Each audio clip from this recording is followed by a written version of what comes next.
Mahis TV, media dakwah dan pendidikan Ma'had Imam Asy-Syafi'i Nrekang.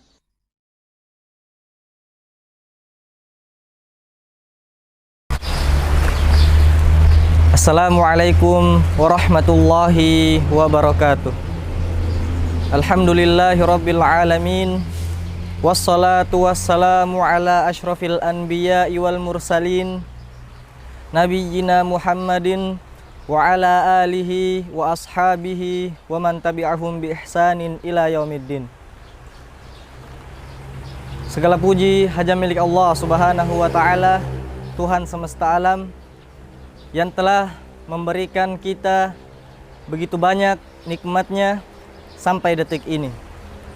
Dan semoga salam serta salawat tetap tercurahkan kepada Nabi junjungan kita, suri tauladan kita, panutan kita, yaitu Nabi Muhammad sallallahu alaihi wasallam. Kaum muslimin, a'azani Allahu wa iyyakum.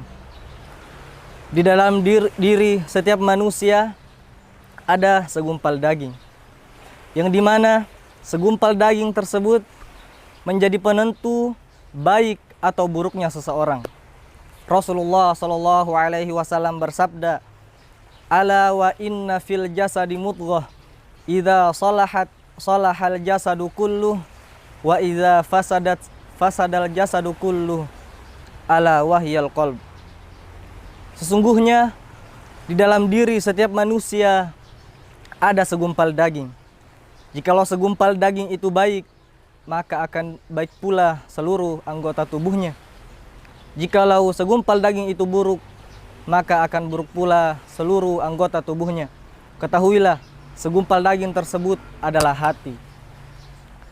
Hati itu bagaikan raja bagi seluruh anggota tubuh, yang dimana seluruh anggota tubuh berada di bawah kekuasaan dan perintahnya.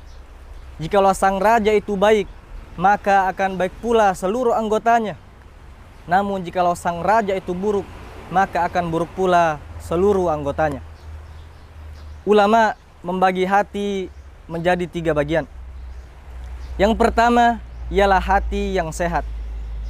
Hati yang sehat ialah hati yang selamat dari syubhat, yang mengingkari kabar dari Allah Subhanahu wa taala.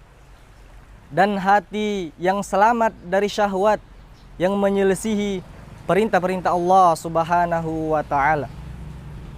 Hati yang sehat adalah hati orang-orang yang taat kepada Allah Subhanahu wa taala, baik itu dengan melakukan perintahnya maupun dengan menjauhi larangan-larangannya. Kemudian macam hati yang kedua ialah hati yang mati. Hati yang mati ialah hati yang tidak ada lagi kehidupan padanya. Hati yang tidak mengenal Allah Subhanahu wa taala. Hati yang menyekutukan Allah Subhanahu wa taala. Hati yang menyelisihi perintah-perintah Allah Subhanahu wa taala, dan hati yang mengerjakan perkara-perkara yang dibenci dan dimurkai oleh Allah Subhanahu wa taala. Maka bergaul dengan hati yang seperti ini adalah sebuah penyakit. Mendekatinya adalah racun, dan duduk bersamanya merupakan kebinasaan. Kemudian macam hati yang ketiga ialah hati yang sakit.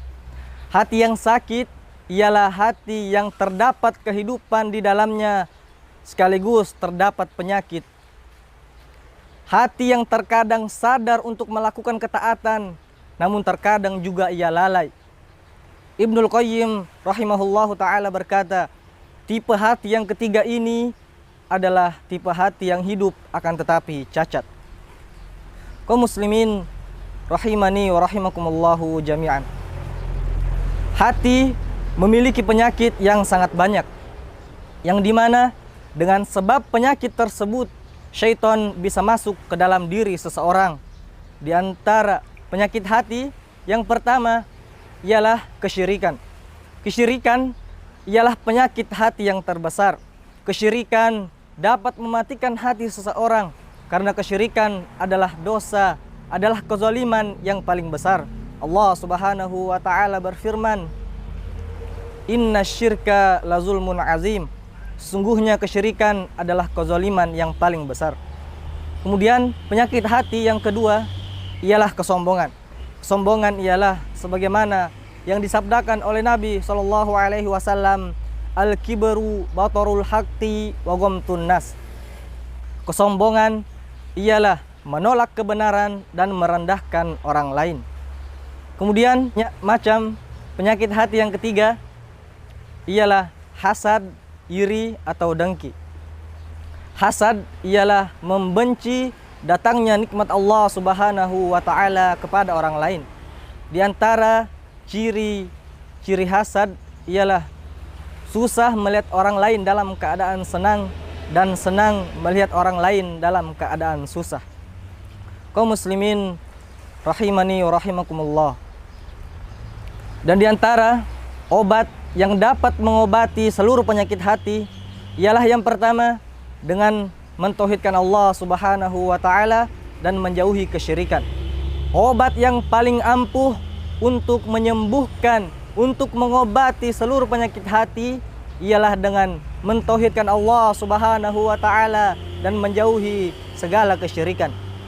Karena dengan mentauhidkan Allah Subhanahu wa taala, hati akan menjadi damai, aman, tentram dan selamat. Kemudian obat yang kedua ialah memperbanyak membaca Al-Quran. Allah Subhanahu wa taala berfirman, "Ya ayyuhan nas, qad ja'atkum mau'izatum mir rabbikum wa shifaa'un lima fis sudur wa hudaw wa rahmatul lil mu'minin."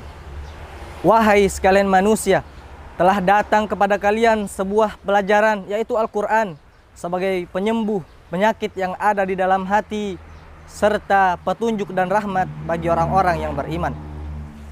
Kemudian di antara obat yang ketiga ialah memperbanyak mengingat Allah Subhanahu wa taala dan memperbanyak bertobat kepada Allah Subhanahu wa taala. Allah Subhanahu wa taala berfirman, "Ala bidzikrillahi tatma'innul qulub." Ketahuilah, dengan memperbanyak mengingat Allah Subhanahu wa taala, maka hati akan menjadi tentram. Kaum muslimin a'azani Allahu wa iyyakum.